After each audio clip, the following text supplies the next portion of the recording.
क्योंकि आपने ये बात कही। आइए माइक पे आइए। और कसम है आपको, अगर आपने कोई भी लफ्ज चबा के मेरी बुराई की तो फिर मैं आपकी इज्जत नहीं करूंगा। मेरी बुराई कीजिए आप, जो आपके दिल में आई। बिल्कुल नहीं, बिल्कुल मैं आपको कसम दे रहा हूँ। थोड़ा साइड ले लो, साइड ले लो। मैं जवाब दूंगा ना, अगर जवाब आपको लगे तो मेरी बात से हाँ कीजिएगा, वरना नहीं कीजिएगा।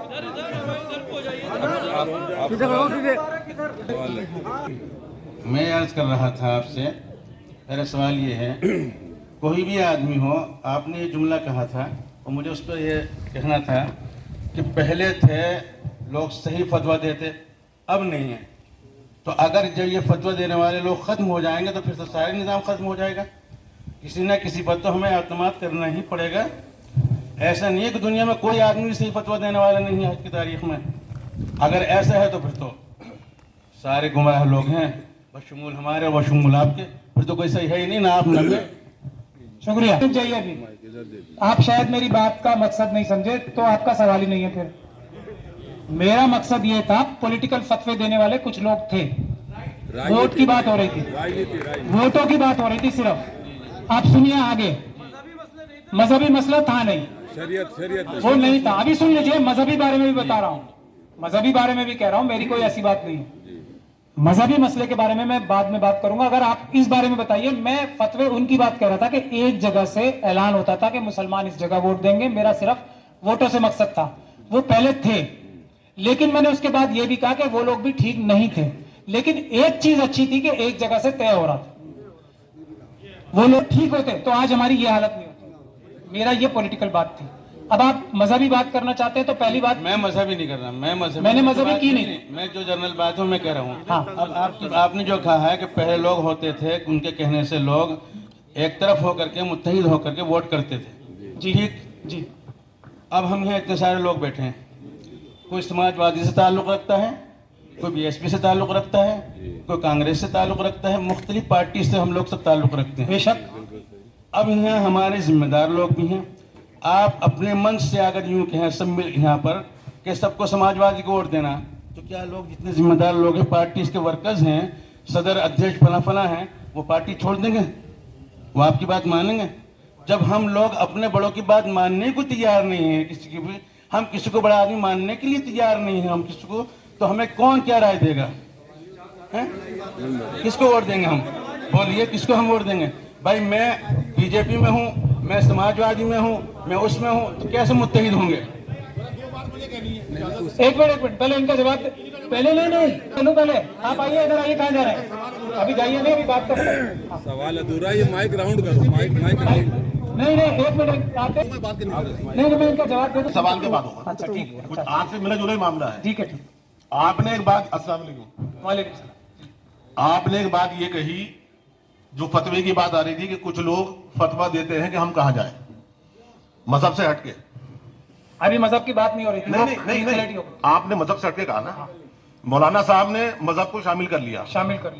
और मैं, जो आपका सवाल था फतवे वाली बात, जो हमारे मुफ्ती इकराम हैं वो मजहबी फतवा दे सकते हैं जी, उनको वोट का या सियासत का फतवा देने का कोई अधिकार नहीं है। लेकिन मुफ्ती साहब भी शामिल है, लिया साहब नाम इनका, एक थैली लेकर के फतवा दे रहे हैं, थैली लेकर फतवा दे रहे हैं। आप भी दिलवा सकते हैं, बस मेरी बात खत्म हो। मैं, हालांकि ये टॉपिक नहीं था, एक माइक इधर ले लो। ये टॉपिक नहीं था, बिल्कुल टॉपिक नहीं था ये। हमारा टॉपिक यही है, लेकिन टॉपिक, आप सुप्रीम कोर्ट के काबिल वकील हैं, हम भी छोटी मोटी मुंसली के वकील हैं। वो मुस्तफा साहब आए आपके साथ, मुस्तफा में खड़े हो, वो हमारे साथी हैं, वो हमारी जामिया के साथी हैं। हम आपके बराबर काबिल नहीं है, लेकिन थोड़ा बहुत हम भी जानते हैं। आप जो कह रहे हैं ना, वो 100% सही नहीं है। कितने परसेंट सही है? 1000% सही है। क्या बात। लेकिन टॉपिक 100% सही नहीं, 1000% सही है। लेकिन वो मुफ्ती नहीं है, वो मुफ्ती की छवि बना के बैठे। यही तो मैं कह रहा हूँ, अगर मुफ्ती होंगे तो पॉलिटिकल क़यादत भी वही करेंगे। अगर मुफ्ती होंगे, यहाँ एक नहीं है, यहाँ बहुत सारे बैठे। मैं इस बात से और आपकी बात से इत्तेफाक नहीं रखता कि मुफ्ती पॉलिटिकल क़यादत नहीं कर सकते। मैं आपकी इस बात से इत्तेफाक नहीं रखता। वो मुफ्ती, फिर आप बात नहीं समझ रहे, बात नहीं समझ रहे। वो मुफ्ती नहीं है, वो चोला लाओ बहरूपी हैं। ये आप समझ नहीं रहे बात। मेरा सवाल है, आप जो एनआरसी हो सुनिए, आप एनआरसी और सीए वालों को एनआरसी और सीए वालों की आप वकालत कर रहे हैं, आप उनसे बयान दे रहे हैं, सीधे नहीं। मुफ्ती फीस क्यों लेगा? फिर फतवा देने का राइट जब है वो जो है रकम ना ले। मैं आपसे क्या कह रहा हूँ, अगर मुफ्ती मुफ्ती है, अगर मुफ्ती मुफ्ती है तो वो पॉलिटिकल क़यादत भी करेगा, मजहबी क़यादत भी करेगा। आप मुफ्ती कहे जाओ से। यहूदियों ने सुल्तान सलाउद्दीन अय्यूबी के टाइम में जाके आप हिस्ट्री पढ़ लें, मुझसे ज्यादा आप सब लोगों ने पढ़ी होगी। यहूदियों को मुफ्ती बना के भेजा हुआ था। वो मुफ्ती नहीं है ना, वो मुसलमान ही नहीं है। आप आगे की बात क्यों कर रहे हैं? वो छवि कुछ भी बना ले। अभी एक राष्ट्रीय मुस्लिम मंच है, इतनी जबरदस्त दाढ़ी लगा के ऐसे ऐसे घूम रहे हैं, क्या आप कुरान की कियादत करोगे जो वो करते हैं? वो मुसलमान है, आप बात समझो, लेकिन वो टॉपिक नहीं है। आप सर मेन टॉपिक पे आइए। मेन टॉपिक पे आप। Main topic. तो ये फोरम बनाना जरूरी है। और मैं ये नहीं कह रहा, दूसरी बात जो मौलाना ने इलियास साहब ने कही थी, यहाँ अलग अलग लोग बैठे हैं, ये बात जानकारी तो मैं यहाँ आया हूं, वरना मैं यहाँ आता ही क्यों? मुझे अभी इस वक्त भी बुखार है मौलाना इलियास साहब। कल रात को मैं बेंगलोर में था, उससे पहले भी मैं बाहर था। मैं 3-4, अब मेरा रोज ही ऐसा वो रहता रूटीन। मैं अपनी सेहत खराब करके ऑलमोस्ट जरूरत से ज्यादा खराब हो गई। मैं इसीलिए आज यहाँ पे आया हूं कि ये हालात हैं। वही तो हम कहने आए हैं कि मुस्लिम कम्युनिटी तय करेगी कि उसका कौन सा नुमाइंदा, कौन सी पॉलिटिकल पार्टी टिकट दे। अगर टिकट इस आदमी को दोगे तो तुम्हें वोट देंगे, वरना हम नहीं डरते बीजेपी से। अगर इकट्ठे हो गए, ये 100% पॉसिबल है। वही अगर हम, पहली चीज उसकी यही है, अगर हमने तय कर लिया, ऐसा प्लेटफॉर्म बन गया, ये कैसे बनेगा ये बताइए। बन रहा है ना, अभी आए तो है आज, आप सब लोगों की राय शुमारी करने आए, जगह जगह जाके कर रहे हैं। फिर अभी हमने दिल्ली में भी एक ज्वाइंट फोरम बनाया है, 5 तारीख को उसकी फिर प्रेस कॉन्फ्रेंस है। देखिए ये दशकों की खराबी है, ऐसे ठीक हो जाएगी? लेकिन फॉर्मूला ठीक है कि नहीं है? अब इस पर पूरी ताकत लगा के काम करना चाहिए या नहीं करना चाहिए, ये इंपॉर्टेंट बात है।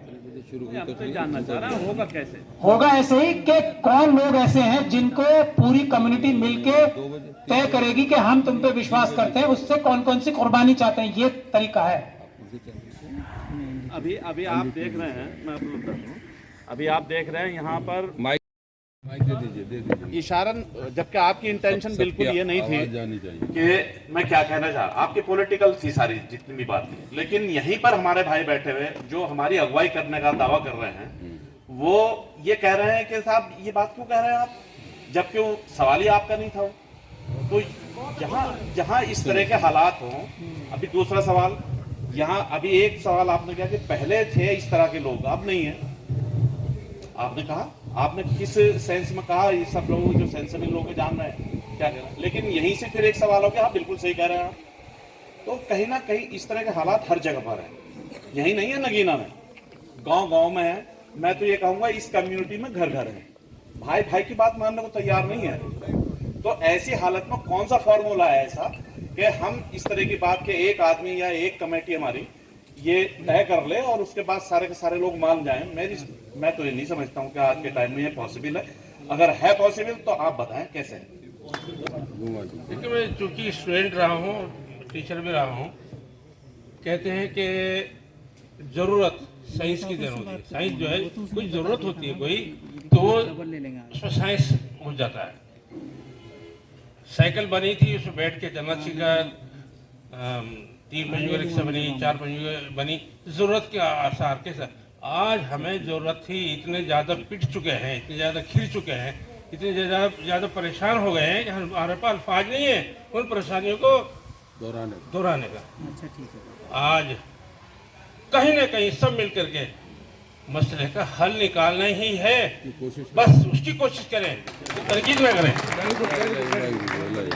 देखिए, आपका ऐसे हमारे मोहल्ले में मुखबिर लगाए गए, घर घर में जो लड़ाइयाँ हो रही है ना, मुखबिरी किया। और मैं बच्चा नहीं हूँ, कौन आदमी क्या सवाल क्यों कर रहा है, मुझे एक अच्छा क्रॉस एग्जामिनर माना जाता है, सुप्रीम कोर्ट के वकील से भी ज्यादा ट्रायल लॉयर में अच्छा माना जाता है। मैं बुनियादी तौर पे ट्रायल लॉयर से उठ के सुप्रीम कोर्ट तक गया हूँ।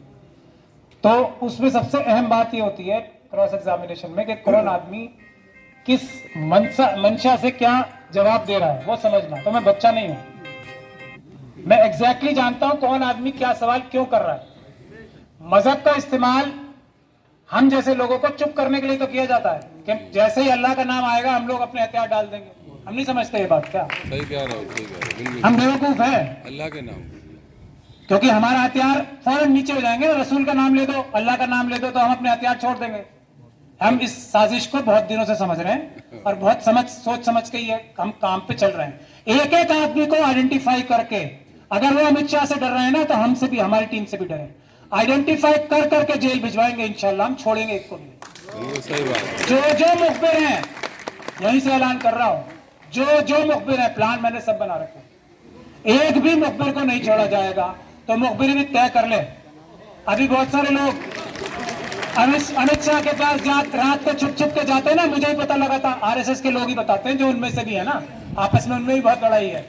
मैंने ही फरहान याहिया साहब को इन्फॉर्मेशन दी थी ना, महमूद मदनी साहब के घर जाओ, अभी गए हो अमित शाह के घर, फरहान याहिया ने कवर किया था ना। मैं आइडेंटिफाई कर रखा है हर एक को। अब ये सब बातें पब्लिकली कहने के लिए कह रहा हूं मैं, समझ जाए सारे, छोड़ूंगा नहीं अगर मैं जिंदा रहा तो। और बहुत सारे लोग अभी एटीएस इन्वेस्टिगेट कर ही रही है, उनसे बचेगा नहीं एक भी, बचेगा रास्ता एक ही है। तो ईमान पक्का कर लो, आज पुराने गुनाहों की माफी मांग लो और अब कुर्बानी देने के लिए तैयार हो जाओ, वरना कोई रास्ता नहीं। अभी भी छोड़ देंगे हम लोग। अगर अमित शाह साहब जालिम है तो हम लोग भी कुछ ना कुछ तो है ना, छोड़ेंगे हम भी नहीं।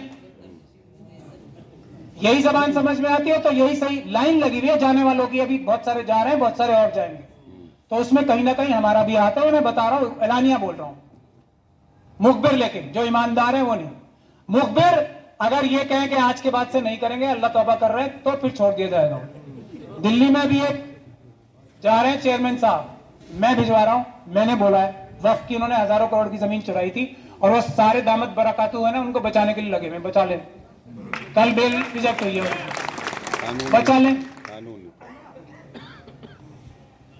तो बराबर की लड़ाई हो रही है, उनसे चोट लगेगी तो हमसे भी लगेगी। सही रास्ते पे आ जाओ। और हम क्या कह रहे हैं, ईमान के रास्ते पे चलो, बेईमानी मत करो। कायदा कानून जो है, भारत का संविधान और आईन से बाहर मत जाओ। हमारी ये डिमांड है। उनकी ये डिमांड है कि कानून और आईन तोड़ के अपनी कौम से गद्दारी करो, चूज कर लो। अब क्या है, कम हम भी नहीं है, वो भी बहादुर है, तो वो जालिम है, हम बहादुर हैं, तय कर लो। मैं खुलेआम बता रहा हूं और ये मैं कर रहा हूं, मैं छोड़ूंगा नहीं एक को भी अगर मैं जिंदा रहा तो अब आपकी बात बिल्कुल दुरुस्त है, ये मुश्किल हालात हैं, लेकिन ये रास्ता है ना, यही रास्ता है। इसके लिए हमें धीरे धीरे करके कदम बढ़ाने पड़ेंगे। अभी गर्दन तक तलवार आ गई तो ये बेस्ट टाइम है। हमें आरएसएस और बीजेपी का शुक्रिया भी अदा करना चाहिए। वक्त रहते जगा दिया, बहुत अच्छे टाइम पे जगा दिया और जाग गए हैं। आज ये जो इतने लोग आए हैं, आज से 2 साल पहले नहीं आते थे मेरे लिए। ये इशारा है उन सभी मुखबिरों को कि आवाम बहादुर है। बुज़दिली की बेड़ियां ये मुखबिर पहना रहे हैं आवाम के पैरों में। आवाम आज भी बहादुर है। ये गारंटी की बात है। मस्जिद अक्सा में देख लीजिए आप क्या हो रहा है। गोलियां बंदूकें लेके बैठे हैं ना वो। नमाज में जुमे की कमी आती है, ज्ञानवापी मस्जिद में जाके देख लीजिए। इंतजामिया कमेटी को मना करना पड़ा कि और लोग जगह नहीं है। अभी लखनऊ की मस्जिद आवाम बहादुर है। टीले वाली मस्जिद का एग्जांपल आपके सामने, जाके देख लें। ये कितनी बेड़ियां बनाएंगे ये मुखबिर हमारे पैरों में, हम देख लेंगे। और हम क्या कह रहे हैं, कानून के रास्ते से चलो। हम क्या कह रहे हैं, कानून मत तोड़ो। हम क्या कह रहे हैं, जो संविधान कहता है वो करो।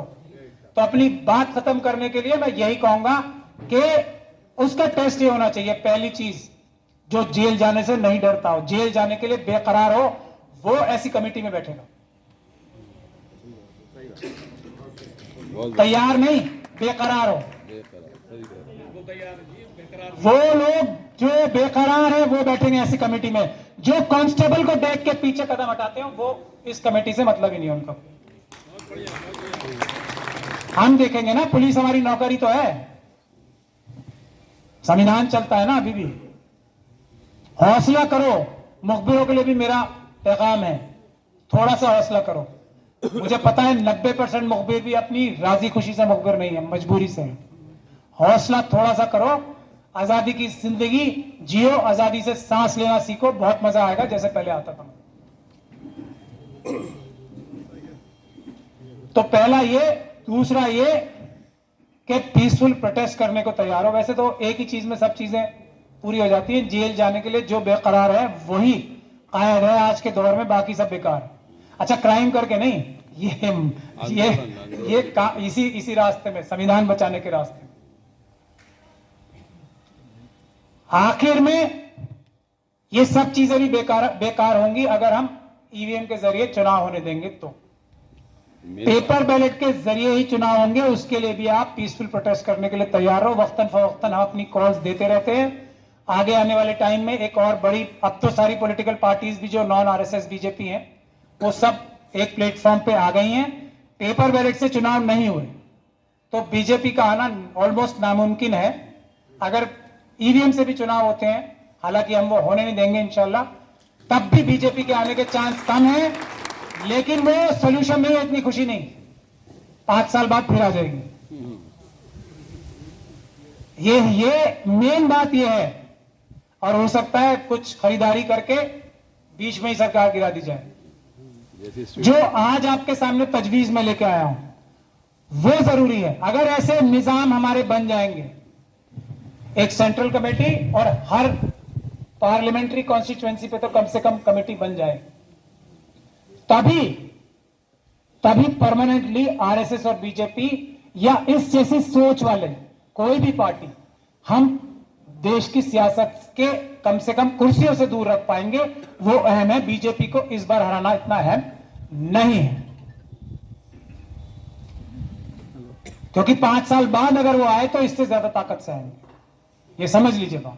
तो परमानेंट निजाम तैयार करना बहुत जरूरी है और उसके लिए सबसे अच्छा टाइम ये है, अगर आप लोग इजाजत दें तो इस नगीना कॉन्स्टिट्यूएंसी की भी मैं इजाजत लेके इस पे आगे काम करूं या ना करूं, इसके लिए मैं आपसे चाहता हूं कि हाथ उठाकर आप सब लोग इस पे अपनी गवाही दें। करें, काम करें। जो लोग नहीं चाहते वो भी हाथ उठा के बताएं कि ये काम नहीं करना चाहिए। ये काम क्या है, काम तो बता दीजिए, पहले आप काम को डिफाइन कर दीजिए। डिफाइन यही है कि एक जगह से वोट तय होने चाहिए। सबसे अहम बात यह है, एक जगह से फतवा जारी होना चाहिए, पॉलिटिकल फतवा, वोट देने का, मजहबी नहीं। मजहबी बात ही नहीं कर रहा हूं मैं, ये तो सिर्फ कॉन्स्टिट्यूशन की, वोट की, आईनी बात कर रहा हूं मैं। मजहब से अभी मेरी कोई, किसी दिन अलग से आऊंगा तो मजहब पे भी बात करेंगे, आज नहीं। तो नगीना के लोगों की शमूलियत है इसमें, मुस्लिम आवाम की नगीना की है शमूलियत। ईवीएम के लिए भी आप प्रोटेस्ट करने के लिए तैयार हैं? बिल्कुल बिल्कुल। बहुत बहुत शुक्रिया। अब किसी को और भी सवाल पूछने हैं तो वो पूछ। मुखबिरों को कैसे खत्म करना है उसका प्लान है मेरे पास, अगर ये सवाल है तो बताएं। और कुछ और है तो कुछ आगे आगे पूछें। बात बार बार गश्त कर रही कि यह रास्ता कैसे चुने, तो मेरे जहन में जो है वो मैं कहना चाहता हूं, उसके लिए हमें देशभक्त बनना पड़ेगा। हम अगर इस मुहिम को ताकत देना चाहते हैं तो हमें सियासी जमातों का साथ छोड़ना पड़ेगा। एक प्लेटफॉर्म ऐसा बने उसके अंदर जो हजरात मौजूद हों वो किसी सियासी जमात से ताल्लुक ना रखते हों, तब तो वो फैसला ले सकते हैं कि कौम को किस तरफ ले जाना है। और अगर हम में इतनी जरूरत है तो आज हम यहां फैसला करें कि हम सिर्फ और सिर्फ देश के लिए काम करेंगे। इसके लिए मैं ऐलान करता हूं, जो भी तंजीम देश के लिए, कौम के लिए ऐलान करेगी, मैं इंशाअल्लाह उसका ताउन करूंगा। बिल्कुल खत्म है सारे मामले, बिल्कुल खत्म है सारे मामले। मैंने ऐलान किया इस बात का। इसमें सुनाइए, जवाब दे दूं? मैंने कह दिया है जो ऐलान गलत नहीं कीजिए, मैं आपको रोक रहा हूं इस काम को। दे रहा हूं, नहीं तो नहीं मांगे। पॉलिटिकल पार्टीज कौन है? मालिक है हमारे, नौकरी तो है। ये जो तंजीमें बनेंगी, हम चाहते हैं सभी सियासी पार्टियां आए उसमें, अपना केस रखें हमारे सामने कि भाई हम ये जमीन खोद के वहां से सोना निकाल के आपको देंगे। हम तो चाहते हैं यही काम, आए हमारे बीच में बैठे, हमें जो पार्टी अच्छी लगेगी उसको तय करेंगे ना वोट। हम तो पॉलिटिकल पार्टीज को अब अपने से दूर क्यों कर रहे हैं? उसके लिए तो हम और कर रहे हैं सर। मैं पॉलिटिकल पार्टी एक मिनट, आपस में मोहब्बत पैदा करनी पड़ेगी। बस ये बात है, ये मेन बात है। जो हालात यहाँ बन रहे हैं, मैं चाहता हूँ कि मोहब्बत पैदा हो आपस में, और हम सब बैठ कर के तय करें। मेरी अपनी राय थी, हो सकता है गलत हो। पॉलिटिकल पार्टीज को हमें समझना चाहिए, पॉलिटिकल पार्टीज भी तो अच्छी चीज है, कोई बुरी थोड़ी है पॉलिटिकल पार्टीज। हम इससे नाराज क्यों हैं पॉलिटिकल पार्टीज से? उनको दुरुस्त करना भी तो हमारा काम है। सब पॉलिटिकल पार्टीज के मेंबर आए हमारे सामने, वो अपनी पार्टी में जाके रखेंगे ना जी वहां ये माहौल था, आप ऐसे काम करो। पॉलिटिकल पार्टी से कोई नाराजगी नहीं है हमारी, इन्हीं के थ्रू तो काम करना है हमें, लेकिन वो हमारे लगाम हमारे हाथ में होनी है सबकी। कहते हैं ना सेवक हूं मैं, तो सेवकों की लगाम अपने हाथ में रखने का काम है। हमारी किसी पॉलिटिकल पार्टी से लड़ाई नहीं है, आरएसएस और बीजेपी को छोड़, ये बात है। अस्सलाम वालेकुम। वालेकुम सलाम। माननीय बड़े भाई महमूद पराचा जी, मैं एक सवाल, मतलब बार बार ये रिपीट हो रहा है कि मुसलमान जो ऐसा उम्मीदवार हो जो पब्लिक के बीच का हो, आपने अभी अपनी तकरीर में कहा ईमानदार होना चाहिए और देशभक्त होना चाहिए, जेल जाने के लिए बेकरार होना चाहिए। मैं थोड़ा सा महमूद भाई के बारे में बताता हूँ। बड़ी हिम्मत की बात है कि इतना बड़ा काम ये कर रहे हैं। महमूद भाई के फादर मेरे यानी कि बहुत हरदिल अजीज थे, सिराज पराचा जी दिल्ली वक्फ बोर्ड के चेयरमैन रहे और उन्होंने देश को बहुत बड़े बड़े नेता दिए भाजपा के अंदर रहकर। सैयद शाहनवाज हुसैन माननीय केंद्रीय मंत्री, उनका सहयोग किया उन्होंने। आरिफ बैग एमपी रहे। इसके अलावा नहीं, गलत नहीं कह रहा मैं कोई बहस नहीं कर रहा, ना ही कोई मैं बहस का मौजू नहीं बनना चाह रहा। मेरे कहने का मकसद ये है कि इतने बड़े बाप के बेटे होकर हमारे माननीय महमूद पराचा जी यानी कि कौम के लिए काम करने के लिए निकला है। इन्होंने जी हाँ, क्योंकि सबसे ज्यादा अगर कोई रुकावट आएगी इनके लिए आएगी पहले, ये आपको मानना पड़ेगा। सवाल करो ना। जी हाँ, सवाल मेरा ये है, आप भूमिका को बना रहे हैं, अपना सवाल भूमिका नहीं बना रहा, मैं भूमिका नहीं बना रहा। सवाल मेरा ये है, जो भी इंसान यानी कि आपने कहा जो प्रतिनिधि हो, यानी कि ईमानदार हो और कौम के लिए अपनी लड़ाई लड़े, तो क्या आपके फादर जो है ईमानदार थे, बीजेपी ने उनको पकड़ा? भारतीय जनता पार्टी किसी ईमानदार उम्मीदवार को अगर अपना यानी कि प्रतिनिधि बनाना चाहती है, क्या वो गलत है? मैं मुफ्ती साहब के भी सवाल कर रहा हूँ ये, और आपसे भी। ठीक है, जवाब दूं मैं? हाँ, पहला जवाब ये है कि मैं 14 और 15 साल की उम्र से अपने घर से अलग हूं। पहला जवाब ये है जो सवाल में छुपा हुआ था। मेरे फादर उस बचपने की उम्र से भी उनको ये गुमान था, जो 2002 के गुजरात के दंगों से दूर हो गया, कि प्यार से समझा के आरएसएस को भी सुधारा जा सकता है, कुछ ब्रेक लगाए जा सकते हैं, इतनी ज्यादा ज्यादती ना करें। 2002 के दंगों के बाद उनका दूर हो गया और वो उस पार्टी से अलग हो गए। लेकिन मैं 15 साल की उम्र से अपने घर से अलग हूं। पहली बात का जवाब ये, क्योंकि मुझे 15 साल की उम्र से, और क्यों पता है, क्योंकि मैं दिल्ली यूनिवर्सिटी में था, उससे पहले मैं एक ऐसे स्कूल में था जो आरएसएस और बीजेपी का। मुझे ये पता है कि ये देश को तोड़ेंगे ही तोड़ेंगे। मेरे पिताजी ने अपनी बात नहीं सुनी तो मैं उनसे अलग था, और जो मेरी बात नहीं सुनेगा मैं उससे अलग हूं। आरएसएस और बीजेपी से बात करना देशद्रोह है मेरे हिसाब से, बात ही नहीं करनी। 88% हम एक तरफ हैं तो हमें 12% लोगों से बात ही क्यों करनी है? हम उनके साथ भी न्याय करेंगे। ऐसा नहीं है कि हम जो अनरिजर्व कैटेगरी के लोग हैं, जब हमारी सरकारें आएंगी तो हम उनका दरवाजा खटखटाएंगे, ये रहा तुम्हारा 3% हिस्सा, ये रहा, दरवाजे के नीचे से डाल के आएंगे दरवाजा खटखटा। लेकिन मैं जिद्दी पैदा हुआ हूं, जिद्दी ही मरूंगा, मेरे पिताजी हो या कोई भी हो, मैं जिस लाइन पे चलता हूं उसके कोई खिलाफ जाता है, मेरी दिमाग से नहीं मिलता तो मैं उससे अलग होता हूं। ये मेरा बचपन का नेचर है, ये आप लोगों के सामने बताया। अब मैं, हर आदमी तो पूरा नहीं है ना, कुछ कमियां तो मेरे अंदर भी है, ये कमी मेरे अंदर है। मैं आरएसएस और बीजेपी से जो भी बात करता है मैं उसे देशद्रोही समझता हूं, ये कमी मेरे अंदर भी है, मैं तो मान रहा हूं है कमी मेरे अंदर ही। एक सवाल ये है मेरा, महमूद साहब, इनका सवाल सुन लीजिए सर। अगर कोई मुझसे ये कहेगा कि मनु के चरणों में सर झुकाओ तो मैं जिद्दी हूं, मैं कभी नहीं झुकाऊंगा, खत्म बात। और बताओ, कुछ चीजों में मैं जिद्दी हूं। अगर कोई मुझसे ये कहेगा अल्लाह दो है तो मैं कभी नहीं मानूंगा, उसकी बात क्या जो कर लो, एक ही है, एक ही रहेगा, मैं जिद्दी हूं।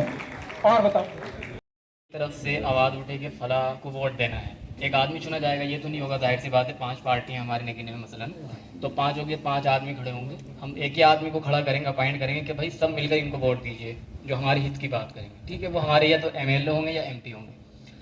अब वो पार्लियामेंट में गए हैं तो हमारे जो हकूक़ हैं, हमारी जो बातें हैं, वो पार्लियामेंट में उठाएंगे, हमें इतना यकीन है, क्योंकि बड़ी पार्टियों की कुछ नीतियां हैं, कुछ अपनी पॉलिसियां हैं। जाहिर सी बात है, हम यहाँ उनसे कह देंगे कि आप हमारी आवाज़ उठाएं, वहाँ जाके ऊपर से ऑर्डर आएगा कि आप भाई इस चीज़ को इग्नोर कीजिए, आपको आवाज़ नहीं उठानी है। और माजी में ये हुआ है, बहुत बड़े MP हैं पार्लियामेंट के, जब पार्लियामेंट के अंदर एक बिल पास हो रहा था और एक साहब वहाँ बिल फाड़ रहे थे, तो उनको ये बहाना करना पड़ा था कि मैं वहाँ पर उपस्थित इसलिए नहीं था कि मेरी गाड़ी ट्रैफिक जाम में फंसी हुई थी। अब वो दुनिया से चले गए, उनका नाम मैं नहीं ले सकता। तो बड़ी पार्टी तो अपने कैंडिडेट को दबाव में रखती है। दूसरी बात, आप जिस चेहरे को लाएंगे तो हमने तो अभी देखा नहीं है, लेकिन एक बंदा ऐसा है जो पार्लियामेंट में खड़े होकर हमारे लिए आवाज़ उठाता है, बिल फाड़ता है, तो वो बंदा क्यों मतलब हम अपॉइंट नहीं कर सकते? अगर इस तरह का कोई बंदा हो, पढ़ा लिखा भी है, वो कानून भी जानता है। आप मेरी हल कर दीजिए एक सवाल। बात है, मैं नाम लेके बात नहीं करना चाहता, लेकिन मेरा पहला टेस्ट भूल गया आप, जेल जाने के लिए बेकरार होना चाहिए। नहीं, पहला सवाल ही। अब मैं आपके सवाल का जवाब दे रहा हूँ, जो आखिरी बात थी ना उसका जवाब ही है।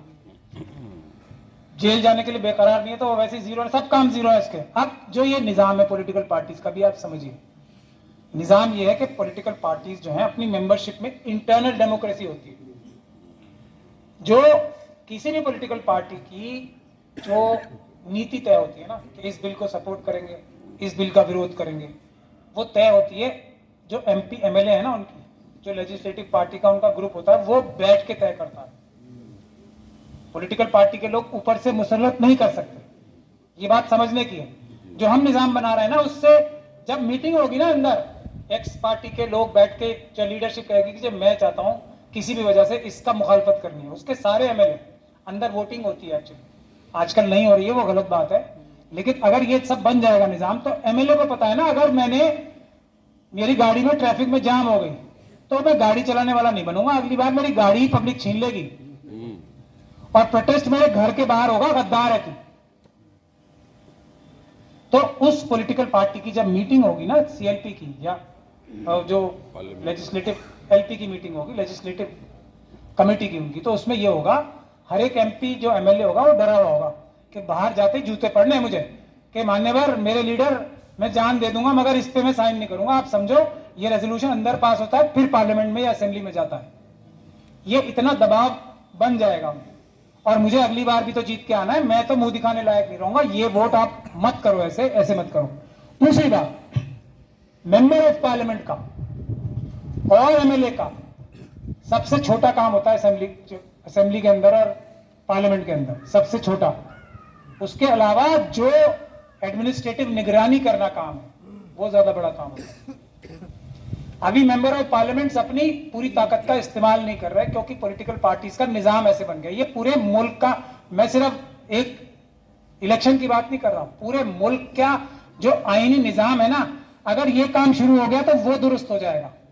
कोई पॉलिटिकल पार्टी ऐसी नहीं हो सकती फिर जो अपने, और जो वर्किंग कमेटी होती है हर एक पॉलिटिकल पार्टी की होती है ना, वर्किंग कमेटी है, उसके वो भी इलेक्ट होकर आती है अपने आम मेंबरान से।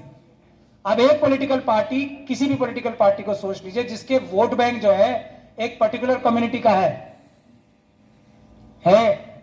60% है, 65% है, वो उस कम्युनिटी के खिलाफ जा कैसे सकती है? क्योंकि उसके नुमाइंदगी जो करने वाले मेंबर्स हैं, वो जो अपने पार्टी के ऑफिस बेरर चुन के भेजते हैं, वो भी तो उसी के चुने हुए होंगे, उस आवाम के 60% वोटर वालों के। ये सारा सिस्टम ऐसे निजाम ठीक होगा, लेकिन क्योंकि अभी एमपी एमएलए की वैल्यू बहुत ज्यादा है, तो अगर हम उस पर ही कब्जा कर लेंगे आईनी तरीके से, कोई और तरीके से नहीं, जो संविधान चाहता है, जो कानून चाहता है, उस तरीके से, तो सारी मुश्किलें आसान हो जाएंगी। इसके बारे में मैं डिटेल में कभी और आऊंगा, या कभी और इस पे मैं एक वीडियो भी जारी करूंगा इस पर डिटेल में समझाने के लिए कि पॉलिटिकल पार्टीज का भी निजाम क्या है। वो भी आपका हक है, एक छोटे से छोटा मेंबर भी पॉलिटिकल पार्टी का अपने लीडर को मजबूर कर सकता है एक रेजोल्यूशन लाके कि आप इस पे अपना पॉइंट बताइए, इस पे अपने सारे मेंबर्स का वोटिंग कराइए। लेकिन वो सब चीजें इस्तेमाल ही नहीं हो रही ना। आजकल तो हीरो वर्शिप ऐसी हो गई है कि वो सब डेमोक्रेसी का उसने बंटाधार कर दिया। तो ये सब चीजें दुरुस्त करने वाली है। लेकिन आपका सवाल बहुत अच्छा था, गाड़ी खराब नहीं होगी, 3 व्हीलर से जाएगा आदमी, साइकिल से जाएगा, पैदल भाग के जाएगा, अगर ये निजाम होगा पीछे से।